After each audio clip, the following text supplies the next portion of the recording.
I'll share content. I think that's No. share your screen. All right, so if I push this mute thing. Yes, you are now muted. We can't hear you. So you could not hear what I was saying? Now I couldn't, but now I can. That you are unmuted. Good, okay. Yes. I thought I saw. When you joined, you had your hand raised, so you may have figured it out.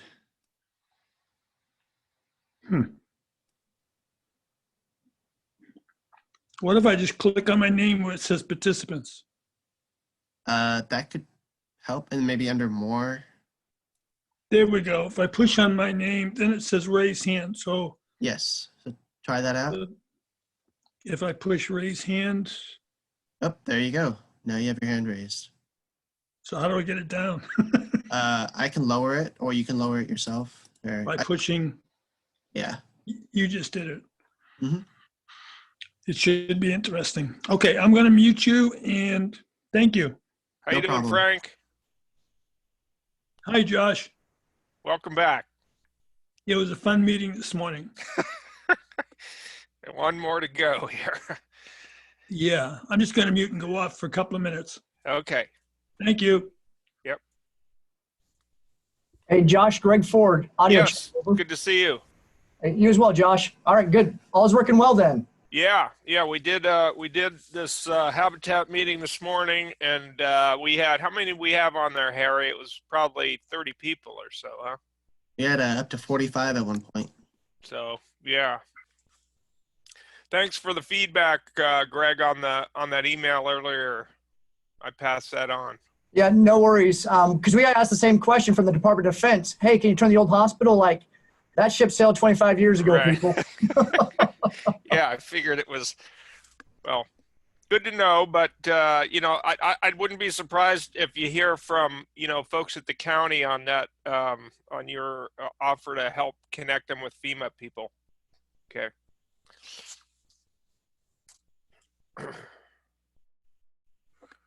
Okay. Natalie's here. I'm going to do this for a minute.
for the Pledge of Allegiance here, Colonel. Wait, here we go. Huh? All right.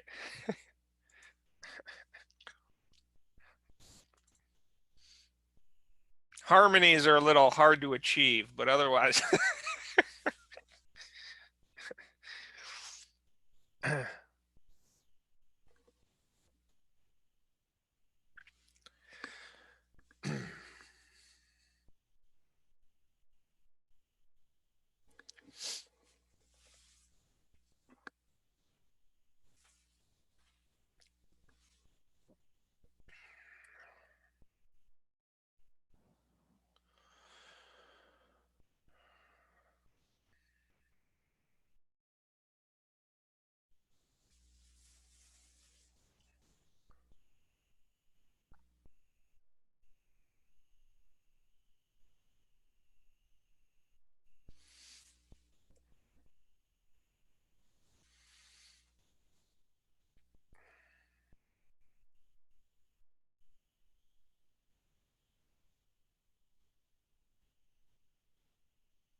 Loving the flag.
There's Mark.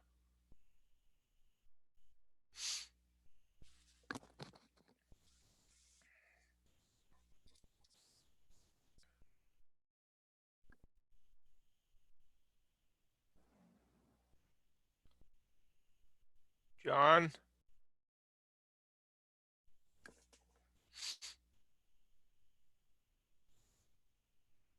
There you are, Mr. Giffen.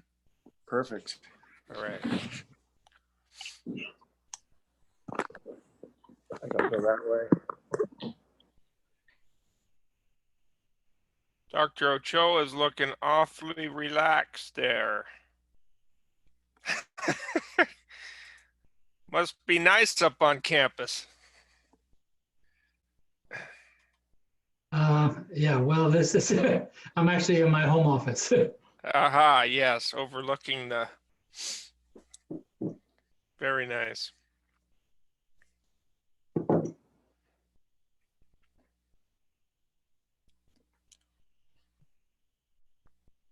Okay, so we're gathering. We still got a couple minutes.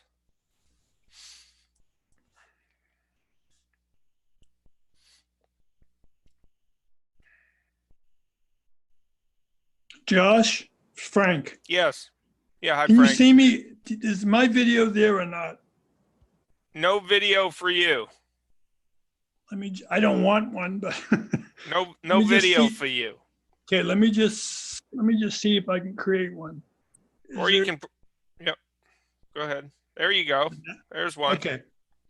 All right. I'm just going to make it so there's no video for me because I'll be getting up and walking around probably and doing maybe doing some exercise while I listen to you people.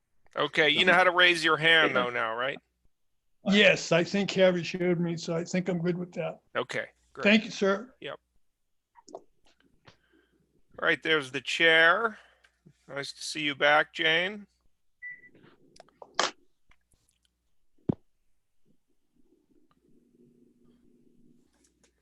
We do have a flag for the pledge. If anyone wants to do the pledge. Who's been doing pledges in their meetings? Not me. No. So I'll leave it to the chair to decide if she wants to call for the pledge or not. But we do have this if you need it.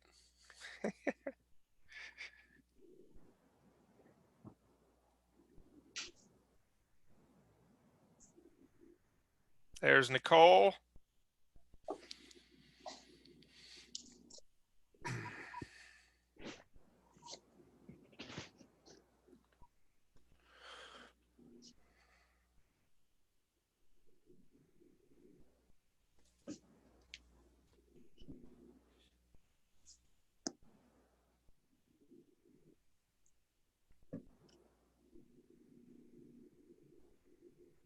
Okay, Jan Josh, you should do overlooking the pledge. Golden Gate there. Looking good.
Okay. Well, while we're coming together, for those just on the line, we had a meeting earlier that went pretty well with, I think we had 40 plus people on the line. We just, hopefully most folks are familiar now with how to do the muting and unmuting. That's kind of a key feature. We do have a mute all function, and then Harry is supporting us, helping manage. There's Harry waving, and he's helping us manage folks who are asking for an opportunity to speak, and then we'll be running the muting on this end. We did find that sometimes people can have music going on there.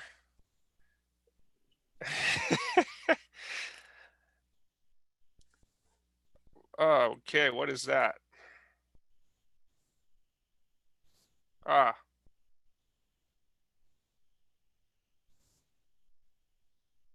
Okay, am I hearing some music, or is that just on my end? That's Nobody? just you, Josh. Okay, sorry. Let's see. Must have been that flag waving thing. Sorry about that.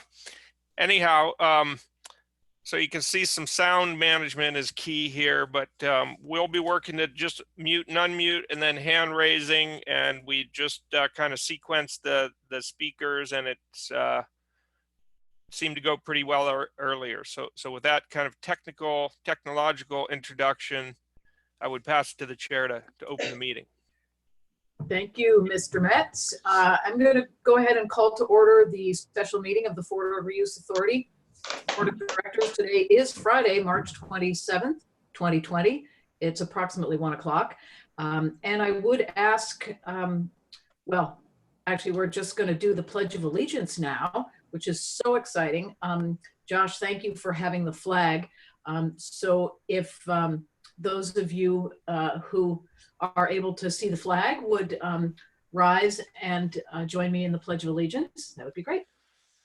I pledge allegiance to the flag of the United States of America, and to the republic for which it stands, one nation, under God, indivisible, with liberty and justice for all. Okay. Thank you. And Josh probably got to hear some music while that was going on. So that's his extra little goodie. We will now move into closed session once council reviews for us what we may be discussing, and we'll see if there's, well, what we will be discussing, and we see if there's any public comment on these items. So, Mr. Giffen. Members of the board and public, we do have 3 items on the closed session agenda this afternoon. 3A is conference with legal counsel, Government Code Section 54956.9A Resource Environmental Inc. versus Fort Ord Reuse Authority, Monterey County Superior Court case number 20 CV 771. That has been a matter of pending litigation, although this week, after the bonds were, after the bids on the stockade were canceled by FORA, REI dismissed its lawsuit. And so that is not a matter of pending litigation anymore. And that matter is completely off the docket at the courthouse. And we can dispense with going into closed session on that item. Item 3B is conference with legal counsel, Government Code Section 54956.9A Fort Ord Reuse Authority versus all persons interested in the matter of the issuance and sale of bonds. Monterey County Superior Court case number 20 CV 381. That has been a matter also of pending litigation, although there was a judgment entered in the case on the 12th of March. There is a 30-day appellate period that we're waiting on, but there's nothing further to report. And so we can also pull that matter off of the closed session calendar and adjourn it or proceed to closed session on item 3C, conference with legal counsel, Government Code Section 54956.9D2, anticipated litigation, significant exposure to litigation, 1 potential case. Okay, and just for a matter of technological, folks who are going to the closed session should have received a calendar invite with that separate Zoom link.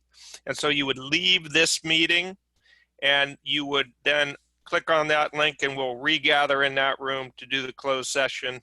After that, you would then come back to this same link, which if you have somehow lost it, you can just go to the FORA website and click on the Zoom button there and it will bring you back to this meeting. Does anyone have any questions on that? And before we go into closed session, I do want to ask if there is any public comment on essentially the one item that we're going to be discussing in closed session. If you're in the Zoom meeting, if you would raise your hand, or another way to send public or to register public comment is to send an email to board@fora.org, right? Yes. And we will read that into the record. we can pause for a moment to see if anyone wants to Josh? send something. I don't think I got that link to the closed session. Okay, let me, I'll get it to you right now, Alan, through. Josh. Yes. Josh, this is John Gagliardi. Nor did I. Nor did I. Okay. Frank O'Connell, nor did I. Okay, this went out, but that's okay. Let's do it again. So it's Alan Hoffa, Frank O'Connell, John Gagliardi, John Phillips. and John Phillips. Okay. I will send you all an email And, right now and we with will that link. Great. And all right, Frank, I see you raised your hand. Do you have something you wanted to say? Other than the fact that, no, I did not get that link. It was all I was referencing. Okay, super. Thank you. Thank you. All right, we will, I don't see any public comment in the Zoom, and I don't, Harry has not indicated that he's received anything, so we will recess into closed session, and we will reconvene in open session as soon as we're done. Okay. I got to get everybody. Excuse me. Okay.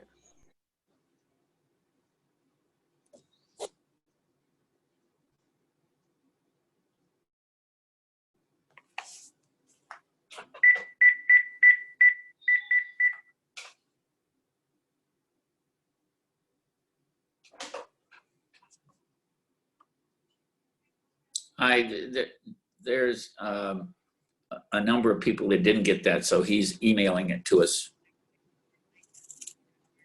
Yeah, I think they just failed to send that. So that's a separate Zoom. When they send it on, when we get it, make sure you send it on to me here, and then I'll do that. And then I go back to the original one they saying. John, I do not think you're on mute.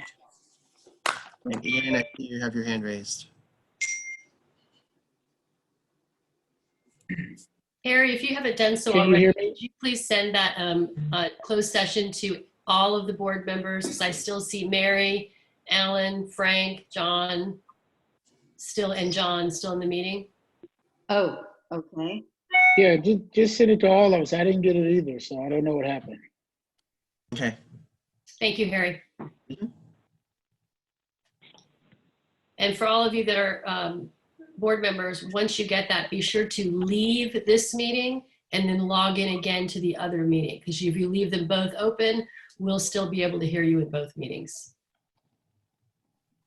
Which kind of defeats the purpose. Okay, I'm sending it to Ian and Mary. I know Josh sent it to Frank, Alan. And John Giffen, we're still seeing you in the regular meeting. Frank O'Connell, how do I leave the regular meeting?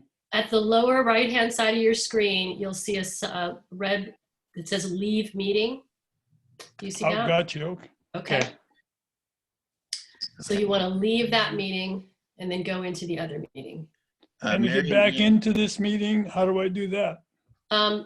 The easiest way from home right now would be to go into the FORA website, and there's a link on the board right there that has the path back to this meeting. Okay, if I'm unable to do that, have a nice weekend. Oh. John, if we don't see, I'll send you a link. Or sorry, Frank, if I don't see, I'll send you another link. Okay. Can you tell me if I'm in the closed session meeting now, or am I still in the other meeting? You're still in the regular meeting, Mary, Okay, so you want to go ahead and okay, thank you. log out and get into the other one. There we go. John Giffen, you are also still in the regular meeting. All right. I've already left it once. I'll try to leave it again. Yeah. Okay. Ian, I see you're still in this meeting. Okay. Is that everyone? Mark Northcross, are you supposed to be in the closed session meeting? Or no, you're here. No, I'm not. Okay, so Mayor Oglesby, we're still seeing you, so you need to log out, leave this meeting. Not that you have to leave. But yeah. I'm trying to log out right now. Okay. Mark, I saw your message. What you do is if you go to participants. Okay. and then go hover over your name and click more. It should give you an option to raise your hand. Oh, there it is. Got it. That has rename or add profile picture on participants. There he goes. Okay, I think that's everybody, right? I believe so. All right, going back to mute. Harry, that didn't quite work. More has rename and add profile picture as my options. I think if you go to participants, It's that participants, tab. not more. Oh, there it is. I found it. Raise hand. Got it. Thank you. I finally found it. I'm happy. All right. I can stand by.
I think I'm back. This is Frank.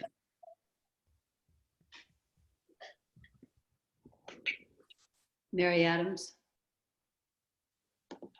You're back. Do you have Frank? Frank, you're back. Good. Thanks, Josh. Yep. Josh, this is Joe Gunter. I'm in the meeting now. Thank you, Joe. Josh, am I back? I can't tell. Janet? Yes. Yes, you're back. Mhm. Back? Thank you.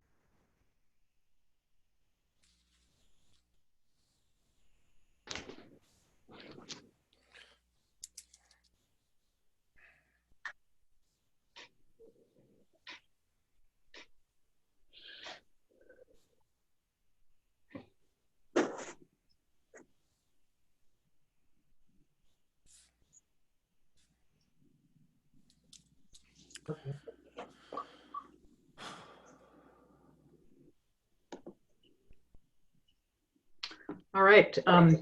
Josh, does it look like we have sufficient attendance? Let's see. Harry, are you seeing everybody? Okay. I think we're good.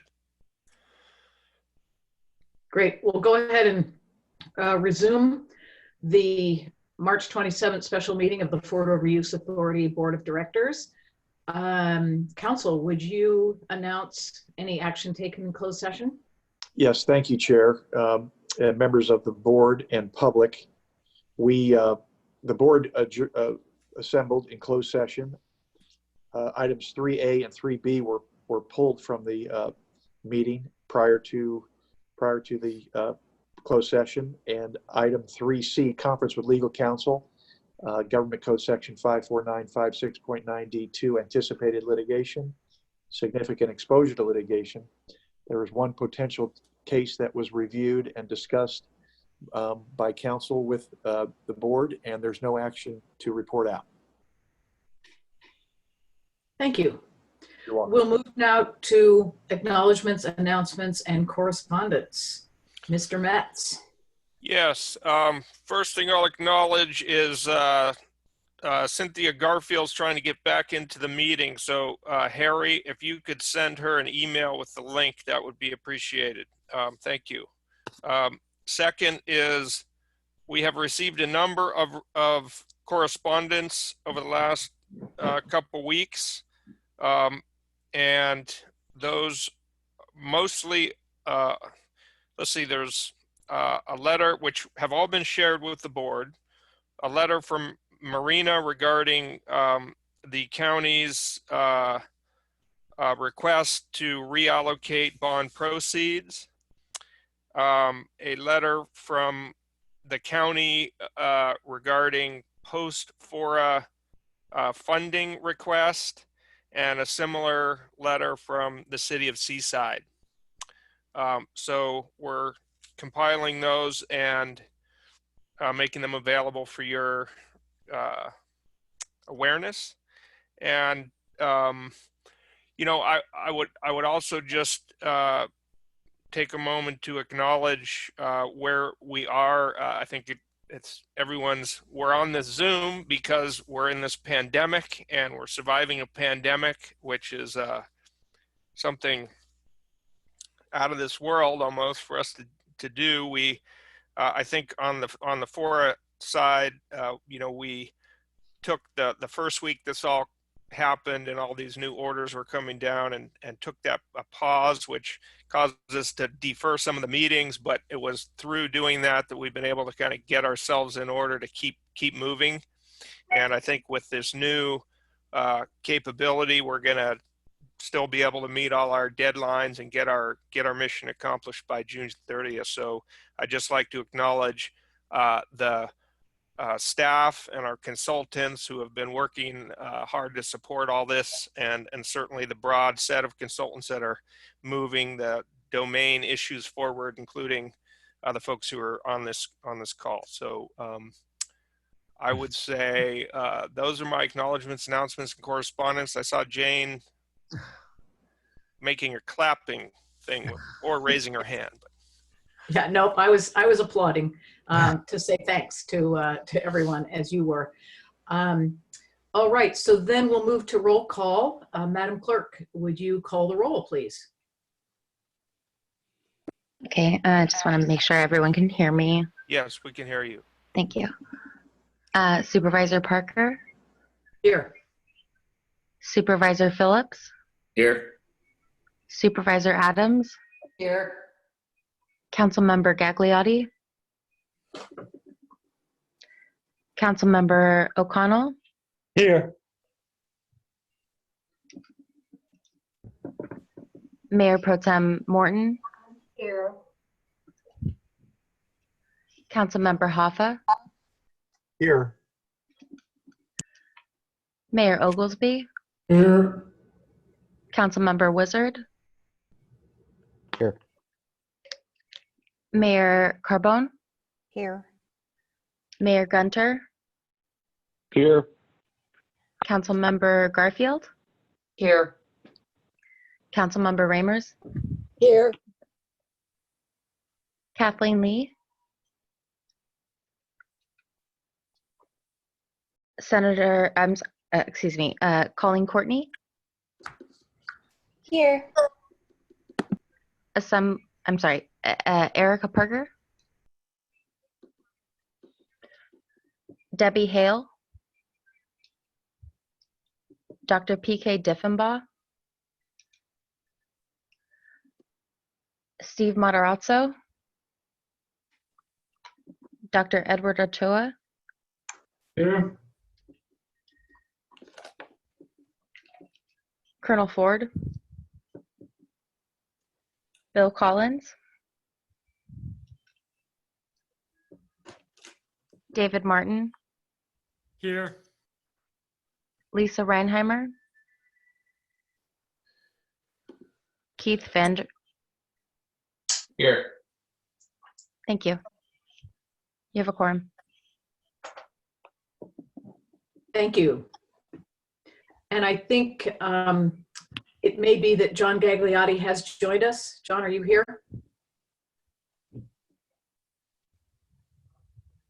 Okay, worth a try.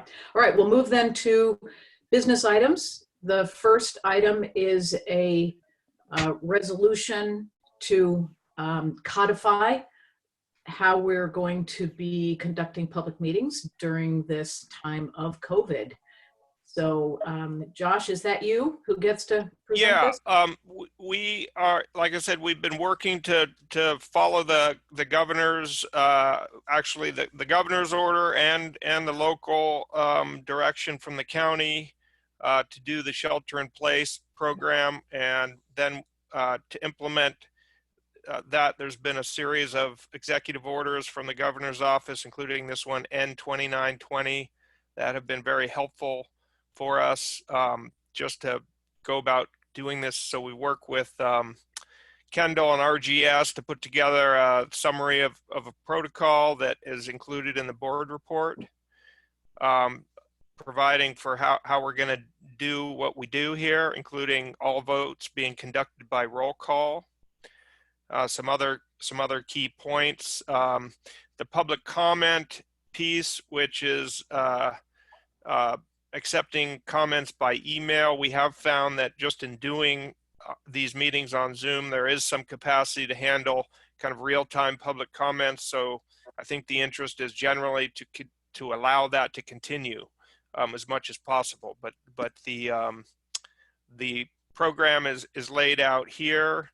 We've also have a web page set up for the latest information and for broad dissemination and use by any other agencies. We have been finding some value in sharing information between agencies on this issue. So there's a resolution in the packet that lays all this out, and this is what we're asking the board to take action on. Kendall, would you have anything else to add? No, I think you said it perfectly, Josh. What we're really doing is just codifying the procedures. These would all be taken back if perchance the governor changes the executive orders for the state of California prior to FORA's dissolution. But at least in the meantime, is make sure that we're on the record with it and that we've got a procedure that we are going to follow moving forward. Great, thank you both. So what I'd like to do is see if there are any board members who have questions about this, and then I'll take public comment. So if you are someone who would like to submit your public comment via email, you can begin thinking about composing it, board@fora.org. But once board members have asked questions, then if you are participating via Zoom, you can use the raise hand feature and we will call on you and you can speak in real time. And then we'll come back to the board for any discussion and action. So board member questions at this time? We saw John Gagliotti. Excellent. And then Gail Morton. Okay. Yeah, Chair, I just wanted to let you know that I am here and I was muted and I was here for roll call. And I don't have any questions about the resolution. Thank you. Gail? So I just had a question about the public comment being submitted by email. Obviously, that's until when? I mean, I'm just trying to figure out who's receiving those emails. Does somebody at the meeting that's reviewing those emails read those out loud to us and then closing the comment? So I don't think that protocol is really delineated. And Chair Parker, you just invited people to start composing emails and they need to understand it's quick. So Kendall, go ahead on that. Thank you. Morton, the protocol is actually listed in the resolution and also is going to be memorialized for people to understand what that process will be. As an example, we're going with 500 words or less. During the course of the meeting itself and prior, we have several individuals that are monitoring that particular that email address, so that as they come in, they are then forwarded over to the clerk so that she can read them out loud during the meeting. As Josh mentioned, when we have smaller meetings, oh, here's my gardener. I thought you're supposed to be sheltering at home. As we have smaller meetings, it's easier to allow verbal public comment. But at this point, not knowing, we're starting with one that is more conservative. Our hope is, of course, that we can amend this as time goes on to take more of a public comment like we're doing right now, hands raised. But this information will be provided not only on the FORA website, on materials, and as well as in the board of agendas and packages as they come out, so that people are aware of the process going through. And to the chair's position there, she's going to make that announcement repeatedly throughout the meeting so that people know what to do, and then we'll give a pause so people have enough time to hit send if they won't come up with something during the course of the meeting. And then all of those particular comments will be part of the overall board minutes and will be preserved on the FORA website. So I hope that answers your question. Yes, thank you. And I did see that portion of what your comments were in paragraph 7, but many of the people that may be participating to make public comment don't always have the resolution in front of them. So thank you for repeating them. Thank you for making sure that people are clear. Yeah, one of the reasons I was laying out the process was to give people enough time if they are sending an email so it can come in while we're talking about the item and can be part of our discussion. So it's so perfect. Anyone else questions on this before I go to the... Frank O'Connell's raised his hand there. Thank you. Thank you. Yes, my question was, as to the 500 words, how does that match up to the 3-minute time limit that people have? And is there any question there as to that being an insufficient number of words, or can we expand that? So to answer your question, Member Connell, what we did is we went online and looked at an average read speed in order to try to hit as close to 3-minute as possible. So the idea was to have a number of words that would be similar to the 3-minute allowance that the board currently has for public comment. It is somewhat of an imperfect gauge because people read faster or read slower. So we looked at the median based on a series of tests that have been run. And frankly, if you go online and see, it'll tell you that 300, 400, 500, the amount of time it takes to read those would be approximately 3 minutes. So that was why we suggested that particular limit at this time. Thank you very much. Thank you, Chair. Anyone else? I'm not seeing any more board member hands raised, so we'll go to any members of the public who are attending via Zoom. If you would raise your hand and we can call on you and hear any questions or comments. Yes, Sherry Damon. Here. Yeah, I would note that I would encourage the board to follow the platform participation by the public. I did send an email also as a test to the board at fora.org, but I would note that you need to have the ability to switch between your devices, or you have to have 2 devices in order to do that. You have to be able to access your email system to get that email off to the board at fora.org. So I'm a bigger proponent of allowing public comment via the Zoom platform. Thank you. Thank you. Any other members of the public participating by Zoom want to raise their hands? All right, Natalie and Harry, any email correspondence received on this item? Nope. We got the one from Sherry. All right. Excellent. Thank you for the test.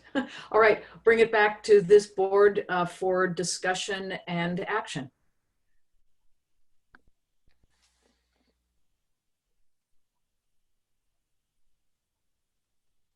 All right, Gail Morton.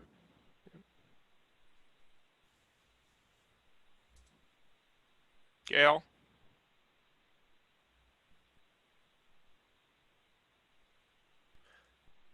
Okay, let's unmute Gail. Sorry. There you go. Yeah, the motion to move approval. Thank you. We have a motion. Is there a second? I'll second Carbone. Thank you. Is there any further discussion? Seeing no one raising their hands, Madam Clerk, could we have a roll call vote, please? Director Parker, Aye. Director Gunter, Aye. Director O'Connell, Yes. Director Morton, Yes. Director Adams, Aye. Director Phillips, Aye. Director Carbone, Aye. Director Ramers, Aye. Director Hoffa, Aye. Director Gagliotti, Aye. Director Wizard, Aye. Director Oglesby, Aye. and Director Garfield. Aye. Motion passes. Thank you. Thank you. Thank you for bringing this forward for us and continuing our education process. We will now move to business items 7B, and this is to review some of the documents related to the building removal bond. And I will just say, and I'm not sure who's going to set this up, but I think we'll hear from Mr. Northcross. This is an information item. This is primarily the indenture document. And I know that one of the aspects of this that the board members are very interested in is the allocation of the bond proceeds. That will be part of a series of documents that come to us probably in April. So there's no decision to be made yet on those, but I know that it will probably be helpful for us to have some discussion about the allocation after we hear from Mr. Northcross about the indenture documents. So just wanted to let you know that will be part of our discussion today. No decisions to be made, but just so we can get a start on the conversation and discussion that we'll be having probably next month. Yeah, so a couple things, if I might, before we get to Mark. The first thing is we do have Paul Timmig, who is our bond counsel, on the line, and I know he has a prior thing to go to sooner than the end of this meeting. I think it's almost 2 o'clock. So if we could, Chair, I would ask that we take up the story on the bond indenture first, and then we'll get to the memo from Northcross and all of that later, just to take advantage of Paul being here. Totally. Okay. So Paul, are you on the line? Can you hear me? Yes. Okay. So do you want to give a kind of an overview and status of the indenture, what we're looking at, and why we're looking at it here? Yes, sir. Again, my name's Paul Timmig. I'm with Quinton Timmig, and we are your bond counsel for this bond issue. We are working away on various documents to be able to issue the bonds. We have included the indenture in this package primarily just to let you know that we are moving ahead with the bond issue. We don't expect any big review of it. The indenture was originally approved at the December board meeting so that we could go forward with the validation action that you'll hear about that has been successful. It has been revised since that meeting. The draft that's included in your package has been simplified to not have escrow bonds and not have parity debt. And one of the key features is a surplus fund when there's excess revenues every year, which we expect there will be because we're not going to bond every bit of the tax increment stream, that money would go back to the auditor controller to be dispersed as provided in the health and safety code. This document is a mechanical document. It is not a policy document. It will not have the allocations set forth in it until the board gives us direction on what to put in it. There were allocations determined at the December meeting that still stand, but we are standing by for the board's presumably April meeting when you will finally determine those allocations. The way the indenture is set up, those funds would be put into 6 separate project accounts for the 6 separate entities that are going to get money. And then I will be circulating drafts of a funding participant agreement where those funds will be dispersed at closing to the entities, and then they will agree to spend them in accordance with the FORA program on building removal and remediation. So again, this isn't a policy document. It's meant to be a mechanical document. We have drafted Marina in as the successor administrator. Marina has not yet agreed to do that. Marina will be reviewing the indenture, and I will be sending out the indenture and the other program documents to the various parties in the next week. But we're hoping Marina will serve that function. Again, pretty mechanical. There's very few real duties that happen once we issue the bonds. Marina isn't liable on the bonds. It will just be there to do things like continuing disclosure and interface with the bond trustee if there's any questions or things. So their role is not anything but an administrative role moving forward. Other key documents that I will be sending out again are these funding agreements with the 6 entities that will get money. They will agree to take the money, put it in a segregated account, and spend it for the purposes for which it's intended. If there's excess money they can't use, that would come back to the auditor controller ultimately to be distributed in accordance with the health and safety code. There also will be instructions to the auditor controller to remit money every year, as they have been all along, but this time now to the trustee, and then the trustee will use it to pay bond debt service. There will be some admin money for Marina to do their part, and then the rest will end up once a year in a surplus fund to go back to the auditor controller, again to be distributed as provided in the health and safety code. So just to reiterate one more time, this is not a policy document. It's a mechanical document that takes money and pays bonds. I will be circulating it to various stakeholders next week, and I welcome any comments anyone has on it. And then at the April board meeting, we will bring the final version of the indenture. Probably still have blanks for the allocations, and unless they've been agreed to before then, that we will plug in after that meeting, along with other bond documents, including a bond sale document called a preliminary official statement that is distributed out to prospective bondholders through the underwriters that have been hired to sell the bonds. So it'll be a bunch of documentation for the board for the April meeting.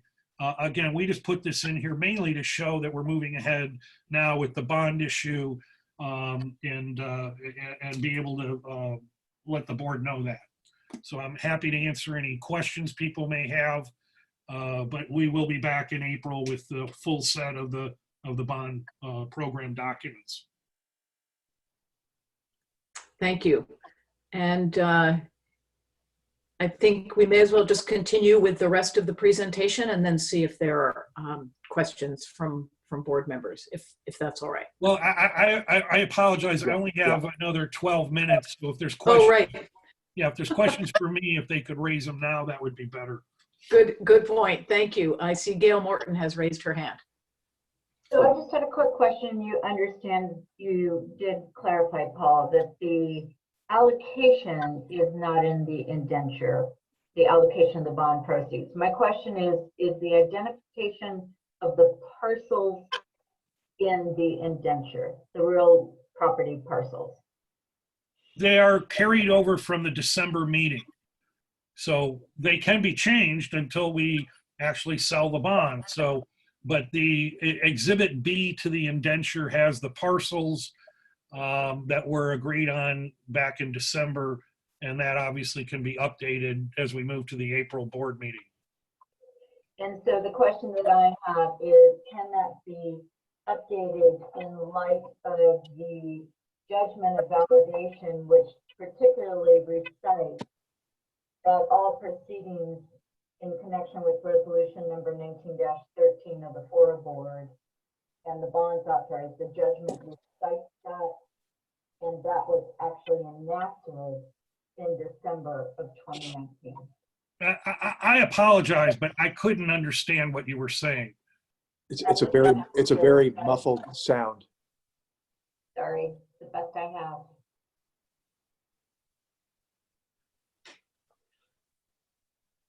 The question is, if the ID parcels were part of the resolution of 19-13, upon which the court judgment recites and relies, can that be changed? We did not validate the resolution. We validated the authority to issue the bonds and the authority to use the revenue stream to repay the bonds. So yes, those can be changed. The resolution was not the validated action. It was the authorization to issue bonds and the revenue to repay the bonds. That's what we validated. So I'm referring to a copy of the judgment that was in our staff report, which particularly makes those actions as and. If you look, The bottom line is I have no problem changing the parcels. If that's your question, I do not think it's a problem for the validation action or for me if the board decides to change the parcels. Okay, thank you.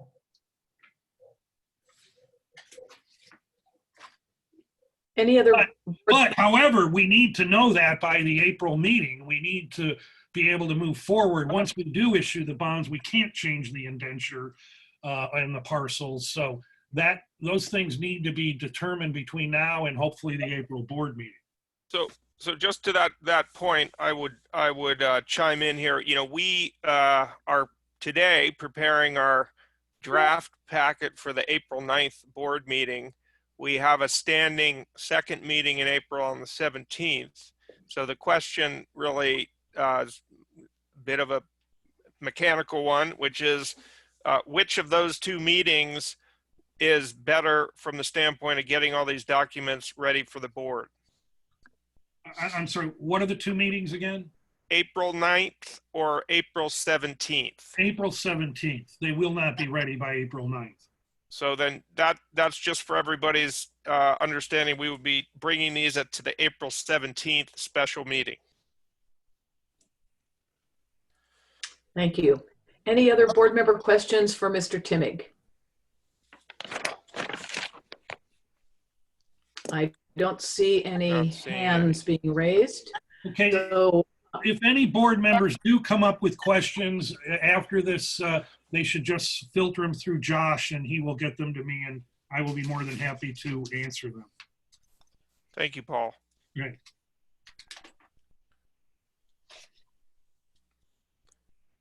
Okay. Ready to proceed? Yeah, so that part of it was the good news as far as we're making progress. And while I think Mark is actually coming to us with some slightly less ominous news today, the memo contained in the packet certainly was ominous. So with that, I'll ask Mark Northcross to give us an update on the status of the market and where we are with how much we're going to get to take the buildings down. Thank you, Josh. Can everyone hear me okay? Yes. Good. Okay. long story made short, on March 9th, the muni bond market was at a record low, and the targeted net bond proceeds for building removal that allocations were made and consensus was achieved, which is in the $40 to $45 million range, looked really solid, okay? Looked really good. What happened is that starting on March 11th, we had the greatest single crash in the muni market since we've been keeping track of the municipal bond market. And we lost, we call 200 basis points as 2 full percentage points in a matter of a week. In addition, there was a freeze, if you will, on the market. There was essentially a situation where there were way more people trying to sell bonds than were buying bonds. What happened is the mom and pop who own municipal bonds through mutual funds were selling everything they own. And we had record redemptions for mutual funds to the tune in excess of 20 billion in a week. Again, no one had ever seen anything like that. So the market just froze up. What's happened is that this week, the market has clawed back, I would say at least 2/3, if not 75% of what was lost. Now, the memo that went in the board package was basically done before the market started its clawback. The clawback is driven, as near as we can tell, by the CARES Act, which I just found out the president signed a few minutes ago. So that's all good news. So the question is, and I know the allocation is just a very important and very tough issue for the stakeholders, what to do. The tension is between a market that collapsed at a terrible time for a lot of people, including FORA, and the fact that it's now coming back, and what do you do about a lower expected amount of proceeds? And I'll go through those numbers. At the worst part of the crash, we were looking at going from 40 to 45 million to 22 to 26 million as the range, okay? Our underwriting team, still wanting to be very conservative, gave me a revised spread of 25 to 30 million earlier this week. I can say, without naming names and being your financial advisor and doing our own research, I feel like our floor, as we speak now, is 30 million, okay? And we maybe could do better. I'm not gonna stake my name on that, but 30 million I feel like is our floor.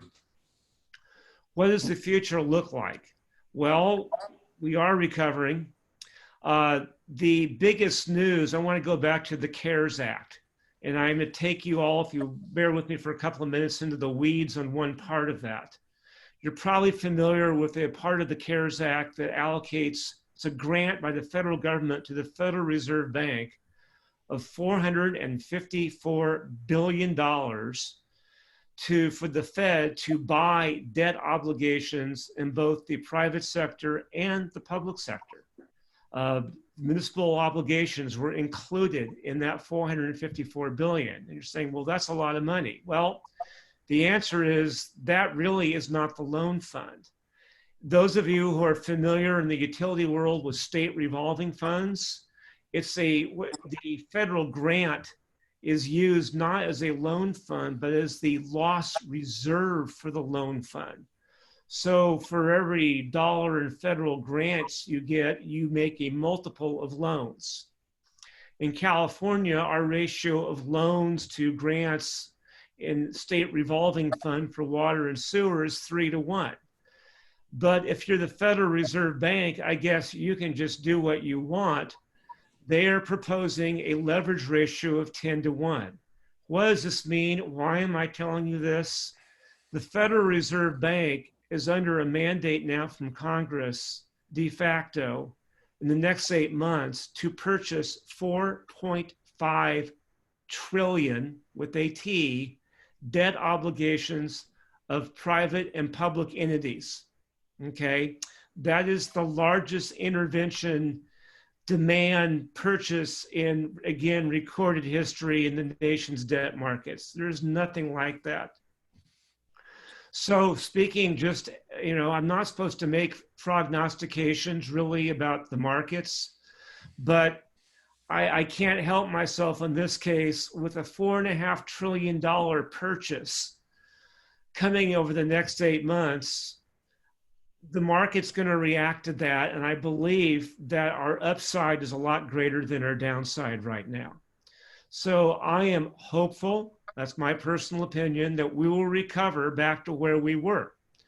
On the net proceeds side, the question mark, which I cannot predict, is how long that will take.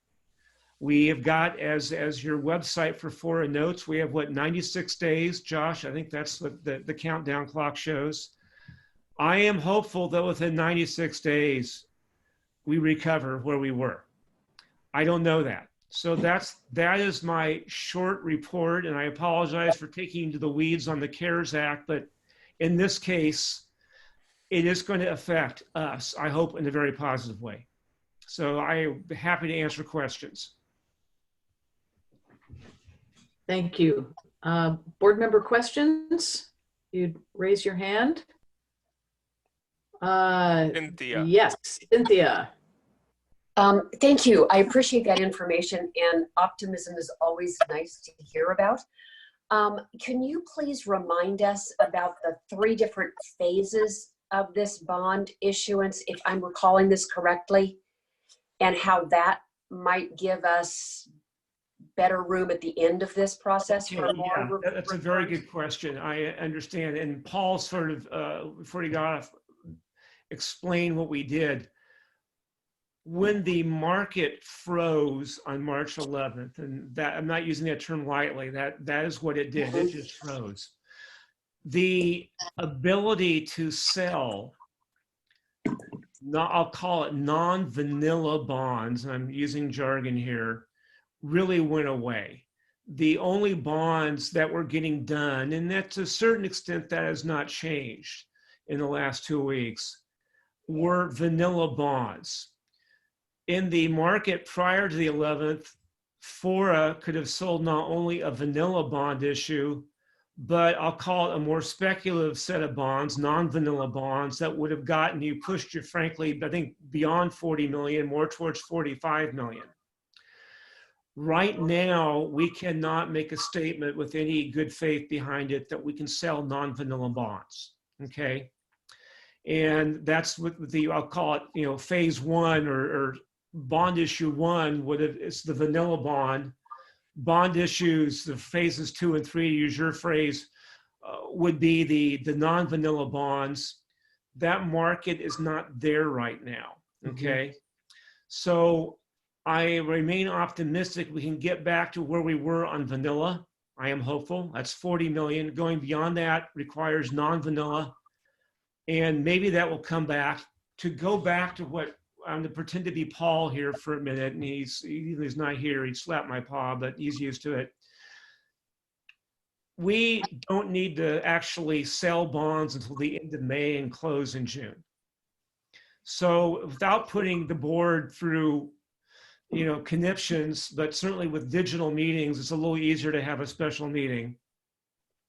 Let's say we approve a vanilla bond issue for FORA on April 17th. And let's say by early May, we're out there going, wow, we can sell non-vanilla bonds. We can sell those other bonds that we talked about back in December. Well, I'll be calling Josh and saying, Josh, I hate to do this to you. Can we schedule a special board meeting? And we'll amend our approval of the indenture to allow non-vanilla bonds and bump our proceeds by X million dollars. Thank you. Any other board members with questions at this point? I'm not seeing any hands. Is there any public comment on this section of the, I see a board member. Mary Adams, please. Thank you. Thanks. So this question is just out of the blue for you, but in your knowledge of the reasons why people purchase bonds, Would you imagine that there would be any sort of a sympathetic buy from all of the many people who have gone through Fort Ord in their lives? Or do you think, I mean, is that one of the things that might make some of this a vanilla bond? Or do you think that when people who are the typical bond buyer are really just looking at their portfolios? The individuals in the Monterey Bay community and throughout California who have an emotional connection to the success of what we're talking about here are not going to be directly contacted in all likelihood by the bond underwriting world. That's not how it works now. It used to, 30 years ago, it was selling bonds to individuals and people would be looking up in their phone books, and we still had phone books, the phone numbers of everybody who might want to buy bonds in Monterey and Salinas and the whole area. They don't do that anymore. It goes to mutual funds and it goes to institutions. Then the mutual funds, will turn around and sell it to Charles Schwab or Edward Jones. And that way, sooner or later, after months, get into the hands of individuals. It's called the secondary market. So this is going to be, but where the name works is this, my God, this is Monterey Bay. And that's a great name. It's a good place to own real estate.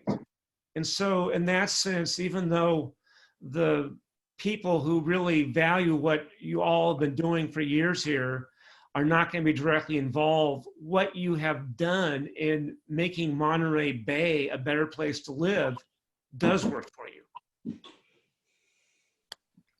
Thank you. What I meant were all of the hundreds of thousands of soldiers who had come through here. But your answer is still exactly what I needed. So thank you very much. They'll only find it on Schwab or Edward Jones. Got it. Okay, secondary market. Thank you. We had Lane Long raised his hand. Right, so that's public comment. So I just wanted to see if there are any other board members before we open it up to the public. It can be a little bit of a slow process, this hand raising. So, okay, great. We'll go to the public, and Mr. Long, it's you. Great. Hopefully I'm unmuted here.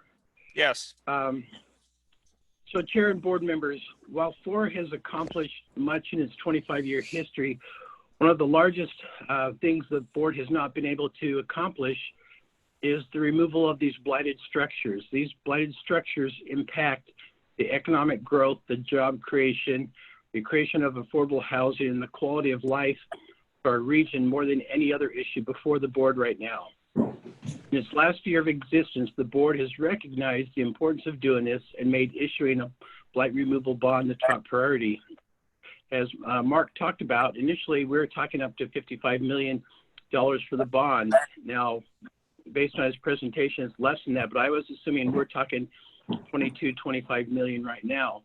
As long as these blighted structures exist on our properties, they will not develop and the region will never achieve its housing, job creation, economic, financial and quality of life goals. Today, the board had proposed an item, maybe it's not on the board today, to reduce the funds going to Marina from 50 to 46%. And this was so the county share could increase from 4.5 to 12.5%. Let me explain how this decision will affect everyone on this board. There are over 500 remaining blighted structures in the city of Marina, and the cost to remove these is over $45 million.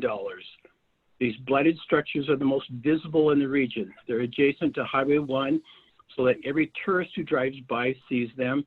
It's adjacent to CSUMB, MPC, the Marina High School, our Marina residential neighborhoods next to the VA DOD clinic, the entrances to the Fort Dune State Park, surrounds Imjin Road corridor, and it surrounds the entrances to CSUMB campus.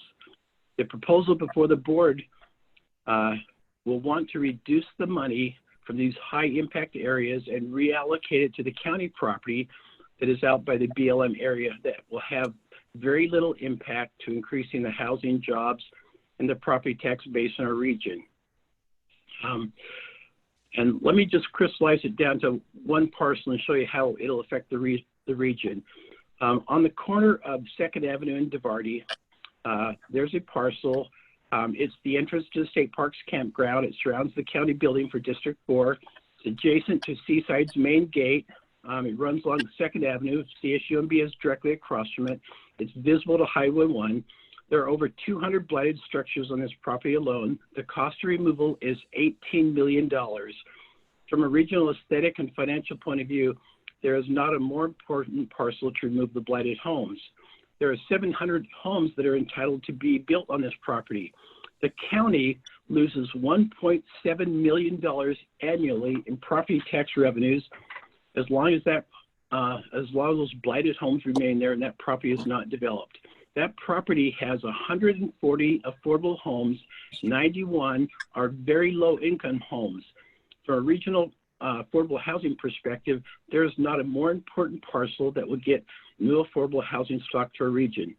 The city of Marina gets 0 property tax dollars from this property. The financial benefit is not to Marina. It's to the county, the schools, and the other taxing entities. Where Marina does get the benefit is the blight gets removed from one of the most visible blighted parcels in the region. I would suggest that the board actually go in the opposite direction and reallocate all the county's monies to the city of Marina, reallocate all of TAMC, MST, and MCWD allocations to the city of Marina. And I'm saying this because we have lost $25 million in bond capacity in the market. And it's time to reallocate the existing capacity that we have to where it can have the most benefit financially, economically, to affordable housing, and to the quality of life of our region. Thank you very much. Thank you, Mr. Long.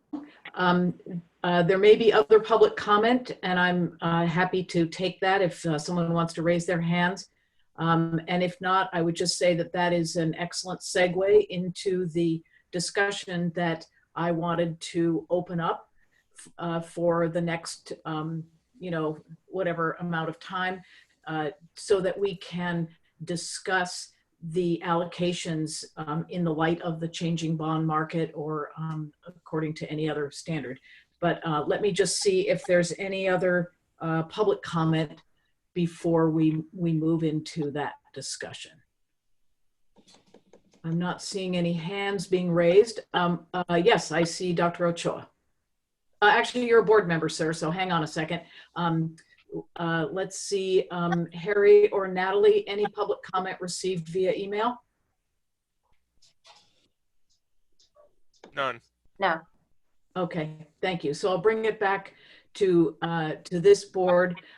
Just for, we're not going to be making any decisions today, but I think it would be useful for board members to,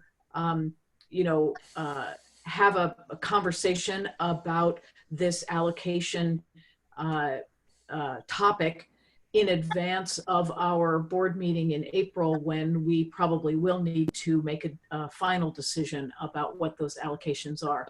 So with that, Dr. Ochoa, take it away. Thank you, Chair Parker. I just wanted to note that, and I don't think this is provided for in the previous allocation, so I'll raise the point anew perhaps.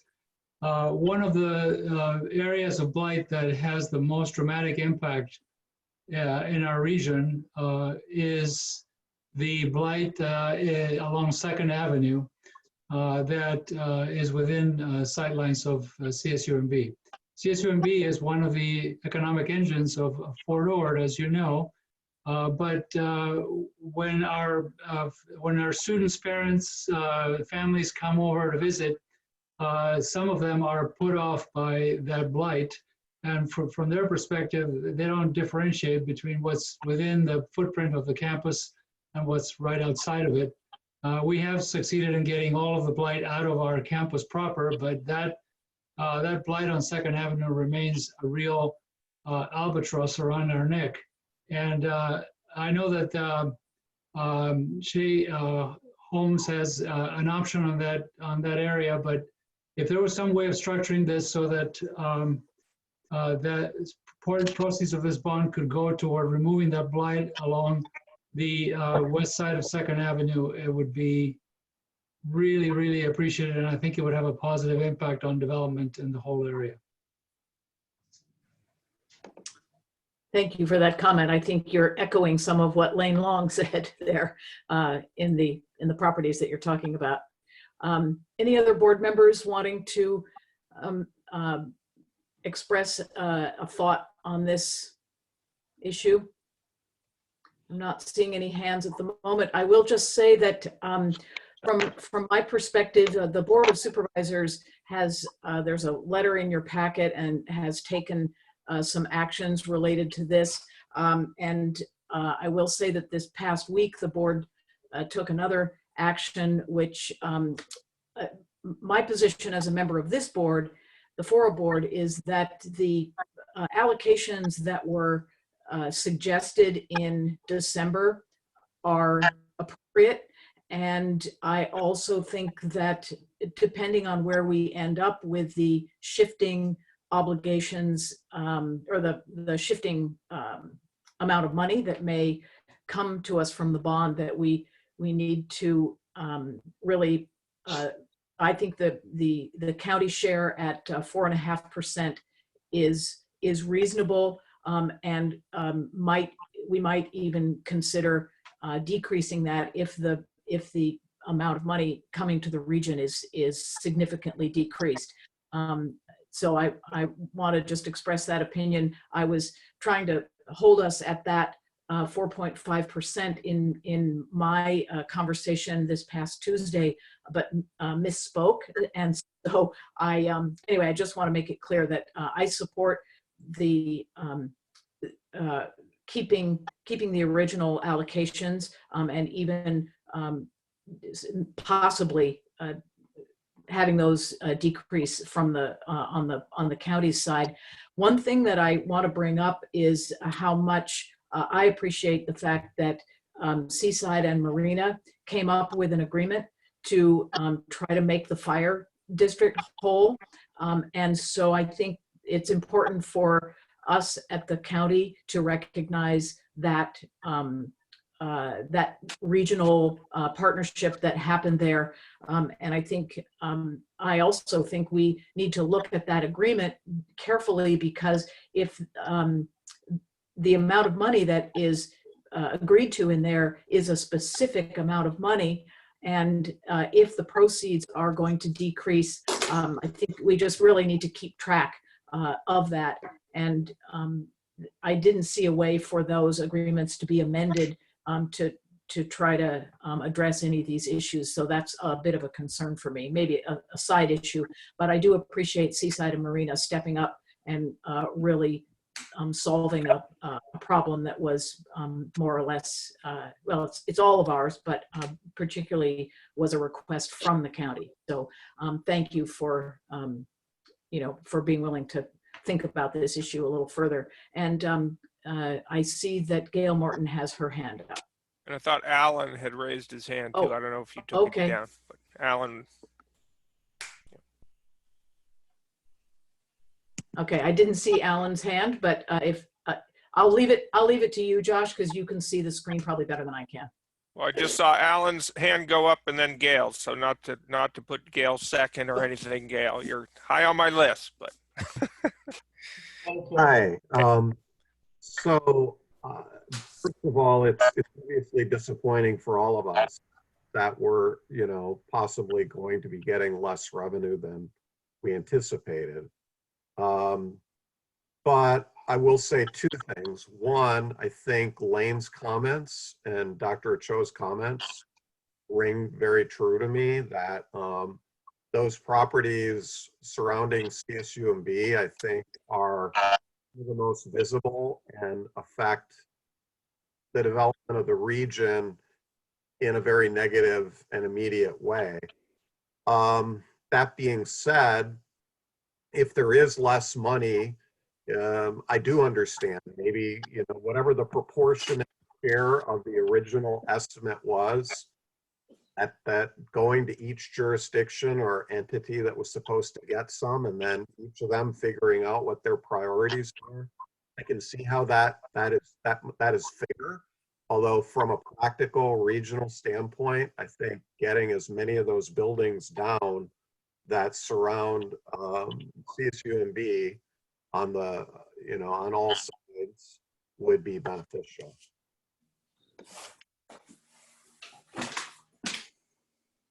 Gail was next. Thank you. So to the comments made by the previous speakers, much of what's on 2nd Avenue that's visible across from CSUMB's athletic gym there is a public park, and the city is dependent upon bond issuance money in part to clear out its public park property. We have no other sources of funds.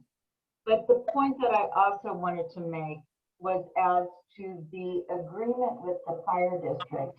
And it was Supervisor Adams that brought this matter to the FORA board and asked the FORA board take responsibility for making the fire district whole. And minutes before the chance to file an objection in the validation action was expiring, Seaside and Marina stepped up and agreed to pay $2.5 million each, almost. It's $2,470,000. And those funds will be coming from our general fund monies over the next 20 years. But regardless of what the bond issuance is, that obligation will not be changed. So if Marina is receiving a much lower number, we're still, from the bond, we will still be obligated from our general funds to pay this $2.5 million.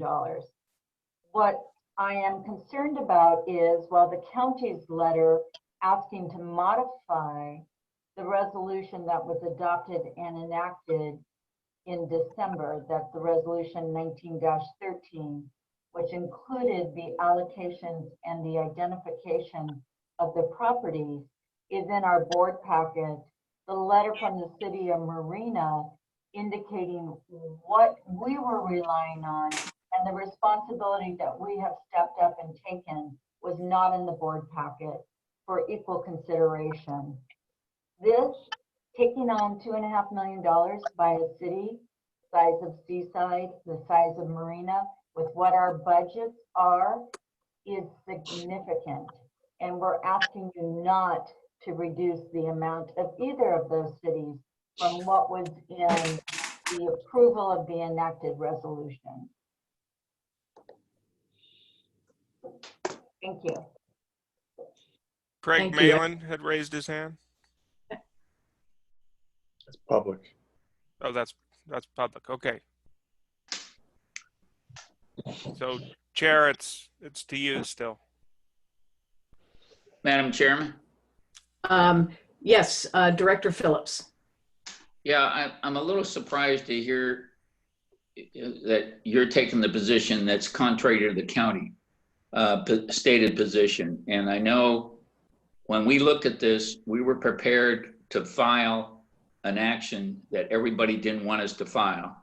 And we took that to the admin committee, and everybody there, except Marina, who wouldn't commit themselves, agreed to the redistribution because they realized there was some inequities in it. And so I fully expected Marina to take the position that they're taking. But I'm a little surprised to see someone on our board taking a position that's contrary to the position of the county.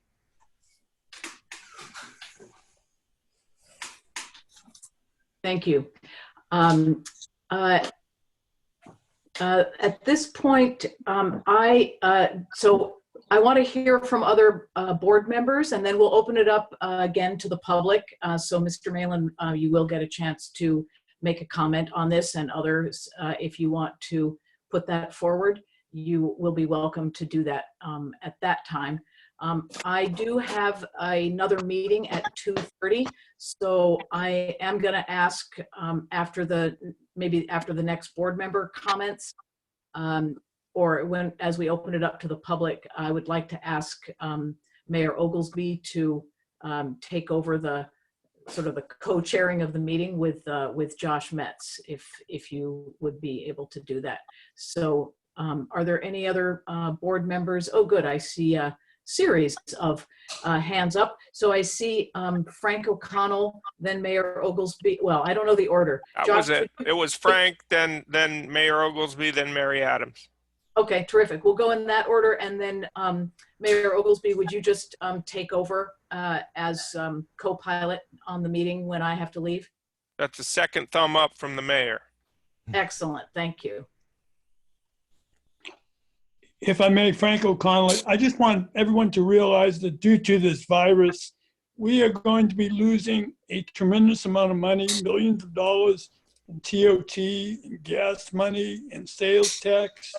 And the city of Marina will have to step back and look at its commitments, including the commitment to the fire district. If we're looking at a situation where in April, the allocation is changed to the negative, because as a personal, without speaking for the entire council, the budget of the city of Marina has to be considered seriously, as it always is, by the council. And when you're losing that kind of money, and you've got a commitment that took place in good faith before this claim or desire to have the percentages changed, I really think as a regional body, a regional board, we should not be trying to change the allocation. It's similar to playing sandlot baseball, and then in the ninth inning, someone changing and saying you only get 2 outs instead of 3.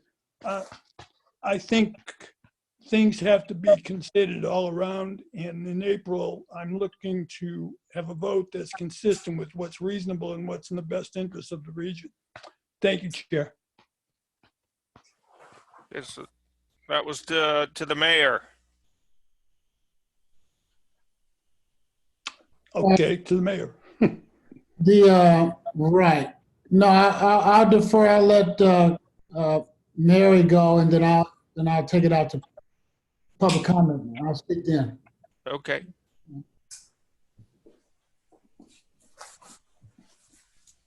Oh. Hold on, Mary. We're not hearing you yet. There you go. Oh, there you go. Most eloquent ever. I just Okay.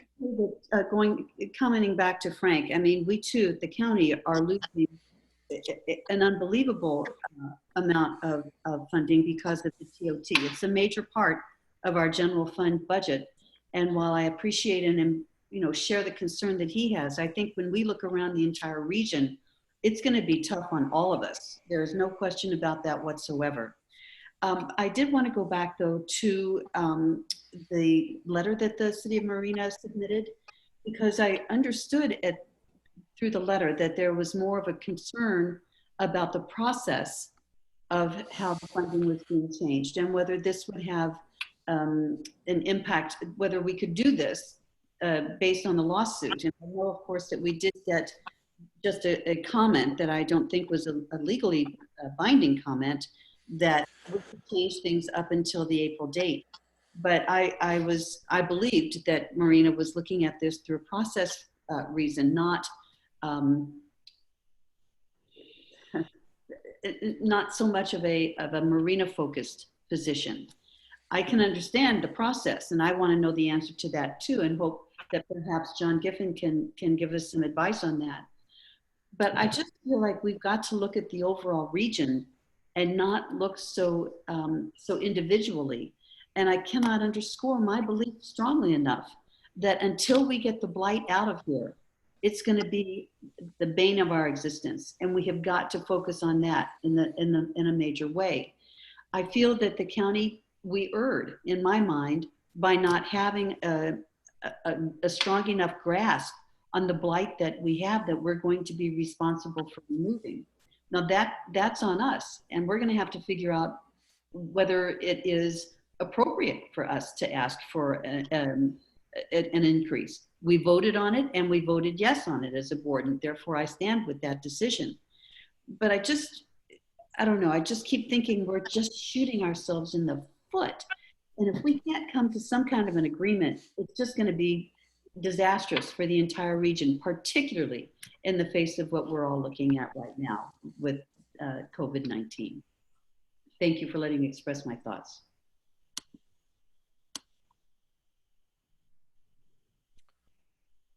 And while the mayor's coming off of mute there, I think I would just offer one topic that has come up through a number of communications we've received, which have to do with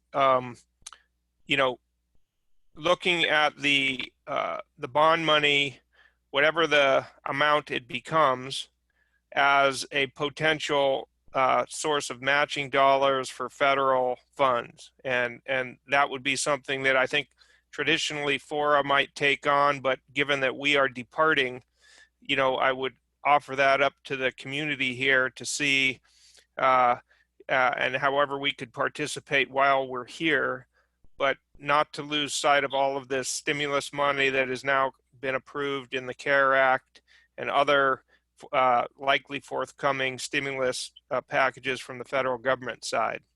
So a thought, and certainly willing to entertain conversation on that and share resources, but that has been brought up by more than one community member. So Ian, back to you. Let's see. Can you hear me, Josh? Yeah, there you go. Yep. Okay. My comments are, twofold.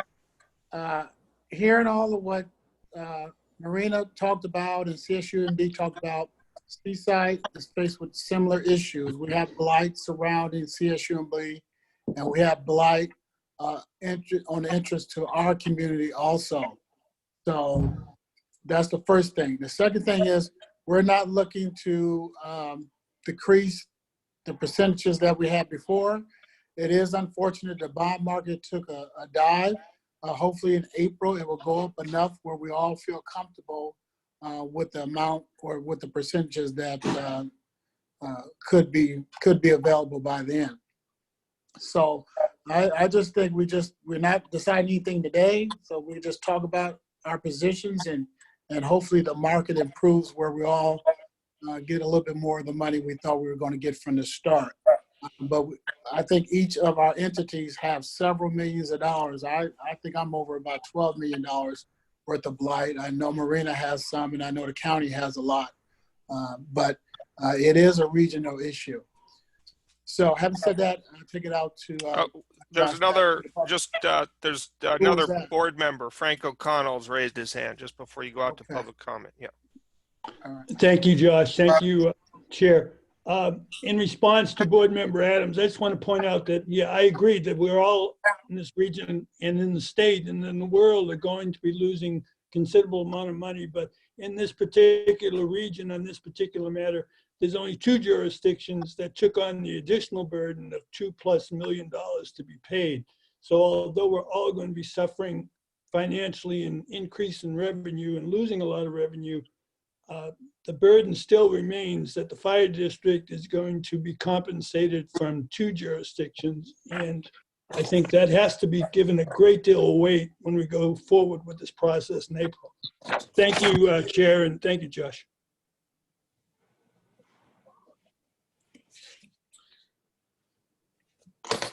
So now, you can still hear me? Yes. Mm-hmm. Okay, thanks. Now let's go out to public comment. I think we know one person waiting, Craig Malin, and then Josh, you can see everybody else. Okay. Craig, you're on. Thank you, Mayor and Josh. The mayor covered most of what I was going to say, so this will be very brief. I'm quite confident the board will reach a wise decision in April. Just did want to point out that the challenges that Marina faces of having choices about where to apply funds from the bonds to remove blight are the same choices Seaside has, fundamentally. Our buildings, they have more buildings, our buildings are more expensive to remove, and both of them are directly across the street from CSUMB. And the board may not, this may not have reached the board, but I know that the admin committee a number of times talked about an allocation strategy that was focused on what was visible from CSUMB property. So I'm just going to maybe replant that seed because I wholeheartedly agree that CSUMB is the economic engine that can lift this region. So again, I wanted to be brief and still quite confident the board will come to a wise decision. Okay, any other public comment items? I'm just watching the folks in the audience here. Not seeing any hands going up. Anyone? Anyone? Okay, not seeing any public comment, Mayor. Okay, so we'll, if you confirm that, we'll go ahead and close public comment and we'll move the agenda to the next item. Yeah, I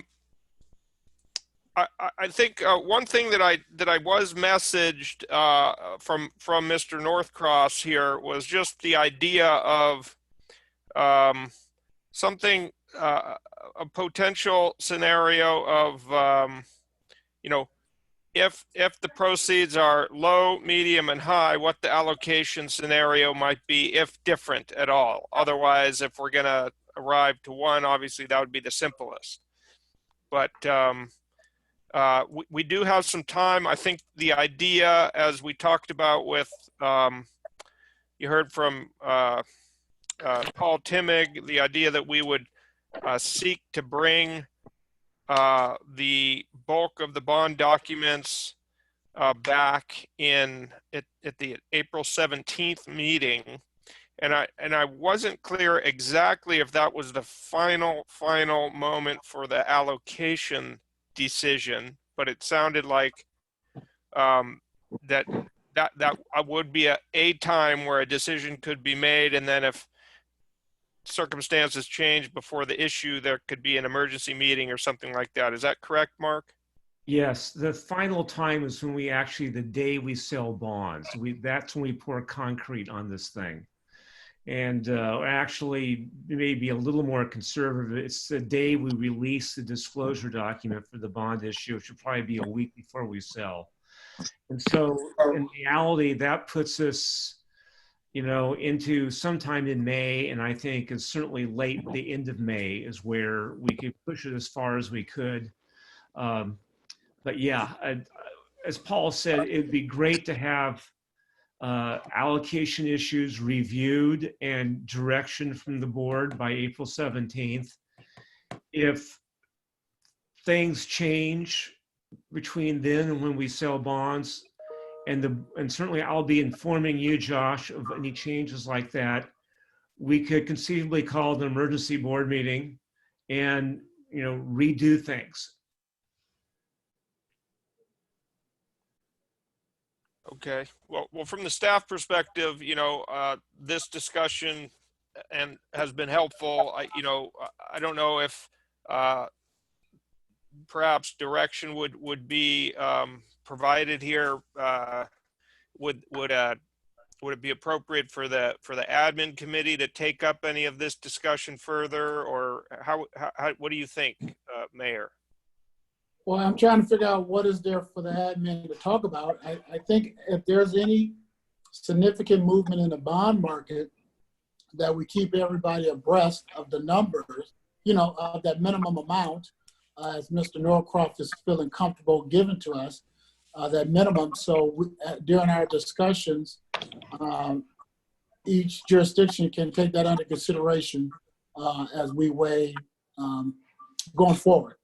You know, we all know what we're talking about. We're all fighting for our share, but as the minimum amount may increase, we should know that, so that will impact our decisions.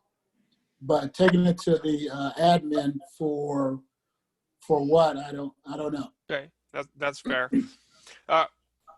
Just looking for any action on the staff or otherwise side direction here from the board. I did see Cynthia Garfield's hand being raised.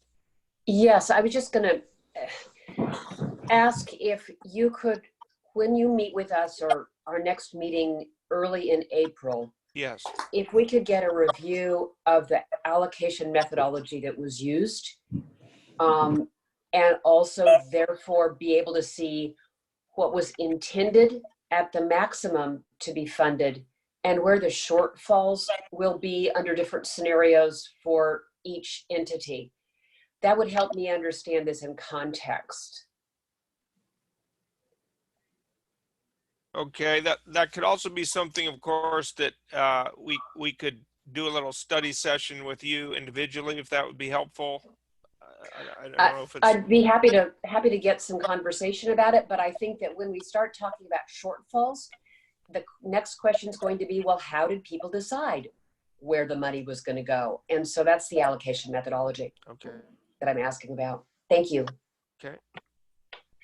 Was there anyone else that had any questions for staff or any research that they may want to happen? I don't see any hands going up. Yep. All right, Josh, anything else? I think that is those are our business items. There's public comment period. Yeah, on that issue, that was it, though. Yes, that was it on that issue. Okay, we'll move to item number 8, which is public comment. I'll open up public comment. Josh, you have any indications of public comment? Harry, we haven't received any emails, correct? I'm not seeing none. Okay, I'm not seeing any indication of hands from those on the call. So I think seeing none. Okay, I'll give it another 5 seconds. Seeing no one here, no one, public comment is closed.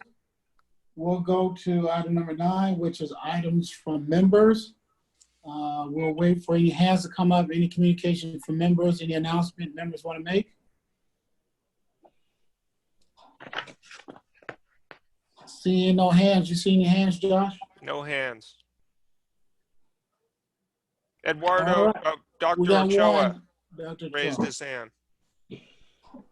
Yeah, I think it might be, it's a little bit premature, but I thought I would give you a heads up on this because there has been some chatter around about this issue. And that is that the possible use of vacated facilities at CSUMB in support of the COVID efforts. So there's been some interest in possibly using empty dorms and other facilities like the ballroom to support maybe the overflow needs for housing or hospital beds. And this kind of request has popped up at several campuses, not just at CSUMB. So, and in fact, the governor approached the CSU system, the chancellor of the system, directly with a request along those lines. And so what they have decided to do is the chancellor has put together a so-called facilities responsiveness team that has actually been gathering information. They conducted an inventory of all the facilities that each of our campuses felt might be appropriate for that kind of use. They were compiling all that information, and then they are now working with the governor's office in developing a statewide coherent prioritization and allocation and deployment of those facilities as they might be needed. So we have been approached by a couple of parties locally about this issue, and we're going to have to hold until we get direction from the chancellor's office, which is working with the state in this process. So I just thought I'd share that information with you at this time. Thank you so much, Dr. Ochoa. That answers a lot of questions for the public, and I know for the rest of us to at least be able to understand the things that you're going through. All right, is there I don't see anyone else's hands.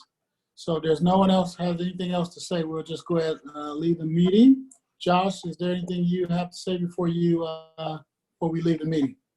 No, thank you for the input. We're going to be putting together our and sharing our draft packet here later today, which we'll be updating with some of the input we received here, and we'll be back with the admin and executive committees next week, and then the board meeting the following week. Okay, well then Someone go ahead and raise your hand in front of the camera. Who's up, Josh? I had one more comment, and it's probably worth noting that the Habitat Working Group met earlier today and was able to come to a recommendation on which will be coming to the board in the next packet. We'll have an update on the Habitat Working Group's action and the recommendation, but the gist of it is that it was the group is clear that they no longer need to meet. So the Habitat Working Group will not be convening on our weekly Friday meetings from 10 to 12 beginning next week. So that was the last meeting. That was today's was the last meeting of the Habitat Working Group. Okay, thank you so much, Josh. That's it? That's it. All right, there's no one else, then we'll go ahead and adjourn the meeting. Thank you. Thank you so much. Thank all of you. All right, Thank you take for care. making the time. Stay healthy. Be safe. Yes. Be safe.